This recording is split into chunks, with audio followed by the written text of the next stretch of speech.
Dear kind listeners who came here via TikTok tap, if the ad placement was correct, then you're in Bergen County, New Jersey, Hudson, Essex, Union, Middlesex, or Monmouth. You're in Nassau County, New York, Rockland, Winchester, or Fairfield. New York City's 5 boroughs, Manhattan, Queens, Bronx, Brooklyn, and Staten Island. Now, the other thing I know about you is that you saw this ad on TikTok and you tapped into a paragraph of text and you read it and found the link at the bottom to get you to YouTube. Now, you may not think that reveals much about you to me, but it's remarkable for this reason. You went from a TikTok video to a text blog to a YouTube video, and to make that second tap is rare. You have already distinguished yourself from probably 1 in 50. In other words, 50 people who make the first tap on a TikTok will not find the link and end up here in YouTube.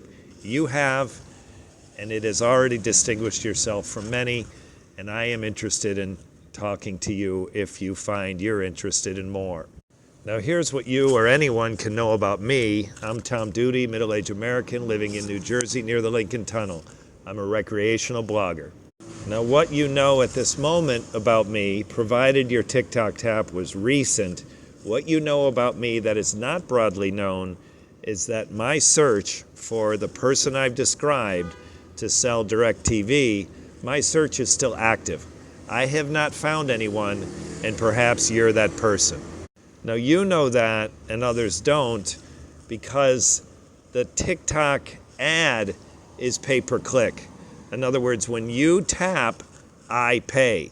So as soon as I engage with someone that looks like they want to advance with me, and I want to advance with them, then my TikTok campaign will pause. So that TikTok pause is as simple as a tap on my phone, and given the ad is still active, that means my search remains active. In other words, you have not come across a job posting that has a backlog of 100 resumes, 100 replies, 100 I'm interested in more.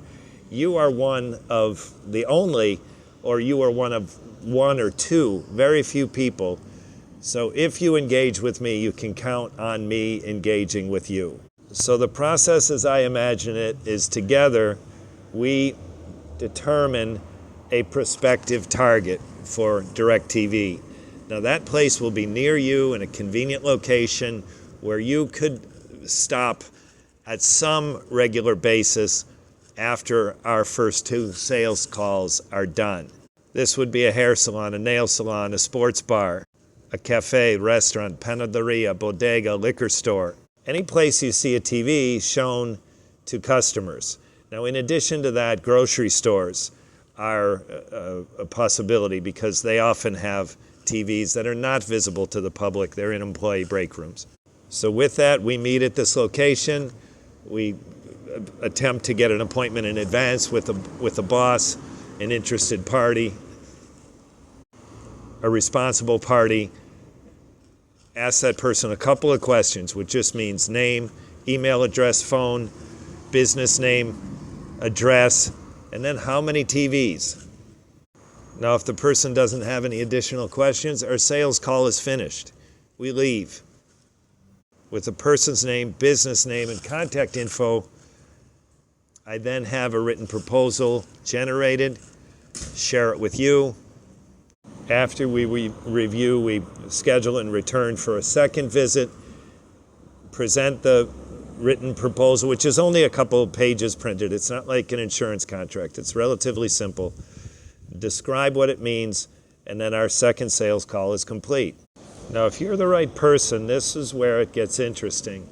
You now have a convenient place that has been visited by you twice, accompanied by me, and now follow-up is in your hands. You just have to remember that no business owner is worried about content on the TV in his or her business.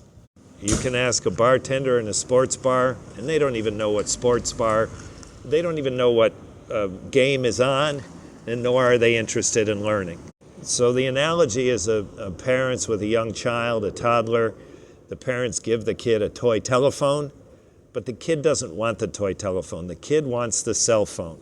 Now this is where it gets interesting, because I can help you teach the business how their TV can become something of interest for the customers. And all you have to do is make it slightly interesting for the employees. So the easiest example of this is in a hair salon, in a nail salon. When there's TV in the waiting room, the employees know what's on. It happens with a predetermined schedule, what station's going to be on at what time. And that professional who does nails or the professional who does hair, he or she, after greeting a person who's been in the waiting area, can say, hey, what was on Caso Cerrado? What was on People's Court? The person doesn't have to be honest. The person can say, oh, I love that show, or I don't love that show, but just some interest in you are engaging that customer from the front waiting area into the service area. And in the analogy, that television has now become something that the employees interact with and something they care about, and it's no longer just some pacifying toy that parents throw at a toddler. Now, if that transition can be made, I mean, just for the record, you get paid as soon as they subscribe to DirecTV. So I'm talking about afterwards, you can become a friend of the business. And if you're able to become a friend of the business, you're able to help them integrate the television programming, the television content into their business so the employees know what's happening and why it might matter. It's going to have a positive effect on their business. Instead of just some TV pacifying their customers, now they have quality content, live sports, DirecTV, and their employees interact with that TV as though they care. So now, in addition to having the $150 to $300 earnings, you've also become a friend of a business, and that business is near you, and now you have a success story because you have become part of that business's business growth. It's not going to be seen right away, but I promise you, I guarantee you, it's going to be seen. If a customer, just on the second visit, hair or nails, knows he or she is going to be asked by the barber, by the nail technician, or by the hair stylist, if that customer knows he or she is going to be asked about what TV is on in the waiting room, he or she might pay a little more attention instead of just staring blankly at the TV. It's a great conversation starter, and it also generates continuity from the front of the business into the service area. It is a winning formula. It can win for you. And if you're still listening now, you've distinguished yourself. Now you're 1 in 100. If you're still listening now and you've come from TikTok to my text and now to the end of an 8-minute video, I want to talk to you. So tap on comment, find me somewhere on the internet. Dígame, Tom Duty, middle-aged American living in New Jersey near the Lincoln